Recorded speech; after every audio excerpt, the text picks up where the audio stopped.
1956 தமிழக முதல்வராக இருந்த பெருந்தலைவர் காமராஜர் அவர்களால் கொண்டு வரப்பட்ட திட்டம் தான் மதிய உணவு திட்டம். ஸ்கூலுக்கு வந்தால் சாப்பாடு கிடைக்கும் அப்படிங்கிறதுக்காகவே ஏழை குழந்தைகள் ஸ்கூலுக்கு வர ஆரம்பிச்சாங்க. மக்கள் 300 பேருக்கு மேலே இருக்கிற ஒவ்வொரு கிராமத்திலையும் ஒரு தொடக்க பள்ளியை தொடங்கினார் காமராஜர்.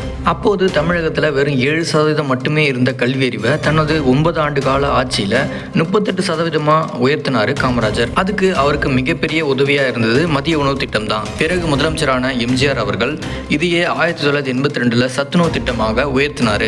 தமிழ்நாட்டில் கொண்டு வரப்பட்ட இந்த திட்டத்தோட பலன்களை பார்த்து வியந்த மத்திய கவர்மெண்ட் 1995 ஆகஸ்ட் 15 அன்னைக்கு national programme of nutrition support to primary education அப்படின்ற பேரில் இந்த திட்டத்தை நாடு முழுவதும் கொண்டு வந்தாங்க. தமிழ்நாட்டில் ஆரம்பிக்கப்பட்ட இந்த திட்டம் ஒட்டுமொத்த இந்தியாவுக்கும் சமூக மற்றும் பொருளாதார வளர்ச்சியில் மிகப்பெரிய அளவில் உதவி செஞ்சிருக்குன்னு சொல்லலாம். பிறகு முதலமைச்சராக கருணாநிதி அவர்கள் இருந்தபோது சத்துணவு திட்டத்தில் வாரம் 3 முட்டை வழங்கணும்னு சொன்னார். முட்டை சாப்பிடாத குழந்தைகளுக்காக வாழைப்பழம் வழங்கவும் ஆணையிட்டார்.